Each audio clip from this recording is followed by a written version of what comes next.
നമസ്കാരം. Media city news ടൈമിലേക്ക് സ്വാഗതം. വളയഞ്ചിറങ്ങര വായനശാലയിൽ സംഘടിപ്പിച്ച അറിവുത്സവം 4ാം ദിവസം സംഗീത സാന്ദ്രം. പാട്ടിന്റെ പാലാഴി സംഗീത സല്ലാപം പ്രശസ്ത സംഗീത സംവിധായകൻ ഇഗ്നേഷ്യസ് ഉദ്ഘാടനം ചെയ്തു. തുടർന്ന് നടന്ന ബേണി ഇഗ്നേഷ്യസ് സംഗീത വഴികളിലൂടെ എന്ന പ്രത്യേക പരിപാടിയിൽ പ്രമുഖ ഗായകരടക്കം പങ്കെടുത്തു.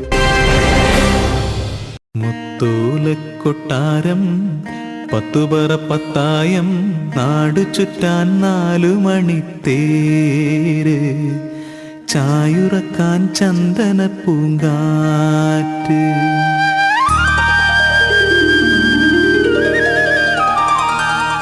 അക്ഷരഗ്രാമം എന്ന പെരുമയുള്ള വളയഞ്ചിറങ്ങരയിൽ VN കേശവപിള്ള സ്മാരക വായനശാലയുടെ 80ാം വാർഷിക ആഘോഷ പരിപാടികളുടെ ഭാഗമായി സ്കൂൾ വിദ്യാർത്ഥികൾക്ക് വേണ്ടി സംഘടിപ്പിച്ച അവധിക്കാല അറിവുത്സവം 4ാം ദിവസം പിന്നിട്ടു. 4ാം ദിവസം സംഘടിപ്പിച്ച പാട്ടിന്റെ പാലാഴി 60ാം എപ്പിസോഡ് സംഗീത സല്ലാപം പ്രശസ്ത സംഗീത സംവിധായകൻ ഇഗ്നേഷ്യസ് ഉദ്ഘാടനം ചെയ്തു.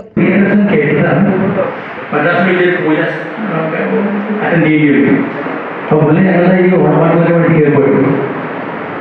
അപ്പോൾ ഈ ഉസ്മാൻ കൊണ്ട് ഞങ്ങൾ ഒന്നിച്ചാണ് പോയത്. സുജാതയുടെ ഒരു പാട്ട് പഠിക്കാൻ വേണ്ടി പോയതാണ്. പാട്ട് പഠിക്കുന്നത് നമുക്ക് മോഹൻലാലിൻ്റെ ഒരു സ്റ്റുഡിയോയിൽ ഒരു പൂജ നടക്കണം. നമുക്ക് അവിടെ പോയതാണ്. അപ്പോൾ വൈകുന്നേരം ഒരു ട്രെയിനുകൾ പോകാൻ അവിടെ ചെന്നപ്പോഴത്തേക്കും പൂജ നടക്കുന്നത് ഒരു ശശി എന്ന് പറയുന്ന ആളുടെ പടത്തിൻ്റെ പൂജ നടക്കുന്നത്.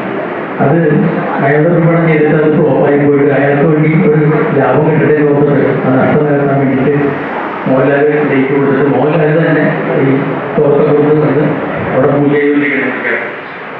ഞങ്ങൾ ഏത് സ്വാമിയാണോ പൂജ ചെയ്യണമെന്ന് നോക്കിയപ്പോഴത്തേക്ക് ഒരു മണ്ണോളം സ്വാമിയാണ് തിരിഞ്ഞപ്പോഴത്തേക്കും ലാല് തന്നെയാണ്. അപ്പം ഞങ്ങൾ അറിയാൻ പാടില്ല. പ്രിയദർശൻ ഞങ്ങൾ ആദ്യമായിട്ടാണ്. അപ്പോൾ ഞങ്ങളുടെ പാട്ടുകളൊക്കെ പുള്ളി വേണ്ടി കേൾക്കാറുണ്ട്. ഇപ്പം പൂജയൊക്കെ കഴിഞ്ഞ് അതിൽ ലഘുവിൽ സന്തോഷിച്ചിരിക്കാൻ ഈ ഉസ്മാൻ വന്നിട്ട് വേണ്ടി പ്രിയദർശനം ഒന്ന് പരിചയപ്പെടാം. നമ്മുടെ എല്ലാ കാഴ്ചകളും പുള്ളി വേണ്ടി കേൾക്കാനാണ് പരിചയപ്പെടാനാണ്. അപ്പോൾ പുള്ളിയുടെ കിരിക്കൊക്കെ കഴിഞ്ഞ് പുള്ളി കാത്തു നിൽക്കുന്ന സമയം. അപ്പോൾ പുള്ളിയൊന്നും പരിചയപ്പെടാൻ പറ്റുന്ന വലിയ കാര്യമുള്ളൂ. അവിടെ ചെന്ന് പുള്ളിയെ മറ്റൊരു പറഞ്ഞ് വെളിയിലെ എൻ്റെ എല്ലാ പാട്ടുകളും ചെയ്യുന്ന മിശ്രന്മാരാണ്. തുടർന്ന് അരങ്ങേറിയ ബേണി ഇഗ്നേഷ്യസ് സംഗീത വഴികളിലൂടെ എന്ന പ്രത്യേക പരിപാടിയിൽ പ്രമുഖ പ്രൊഫഷണൽ ഗായകരടക്കം നിരവധി പേർ ഗാനങ്ങൾ ആലപിച്ചു.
വായനശാലയുടെ 80ാം വാർഷിക ആഘോഷം നാടിന്റെ ഉത്സവമായി മാറുന്ന കാഴ്ചയാണ് വായനശാല അങ്കണത്തിൽ നടന്നുകൊണ്ടിരിക്കുന്നത്. Chairman MM Mohanan, convener P Rajan, NP Ajayakumar, G Anandakumar, മറ്റ് കമ്മിറ്റി ഭാരവാഹികൾ എന്നിവരുടെ മേൽനോട്ടത്തിൽ നടക്കുന്ന പരിപാടികൾ മെയ് 10-ന് സമാപിക്കും. മുൻ ദിവസങ്ങളിൽ കുട്ടികൾക്കായി ഒരുക്കിയ ശില്പശാലയിൽ വിവിധ വിഷയങ്ങളെ ആസ്പദമാക്കി വിദഗ്ധരായ അധ്യാപകർ നയിച്ച ക്ലാസുകൾ ഉണ്ടായിരുന്നു. കലാ കായിക മത്സരങ്ങൾ, വിവിധ വിഷയങ്ങളിൽ ക്ലാസുകൾ, അക്ഷര ശ്ലോക സദസ്സ്, ശില്പശാല എന്നിങ്ങനെ അനേകം പരിപാടികളാണ് അറിവുത്സവത്തിന്റെ ഭാഗമായി നടക്കുന്നത്. വനിതാവേദി, ബാലവേദി, യുവത, ഗുരുസംഗമം പ്രവർത്തകരുടെ കലാപരിപാടികളും ഒപ്പമുണ്ട്.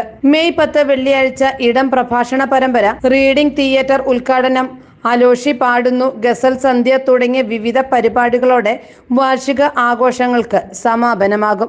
ദേവി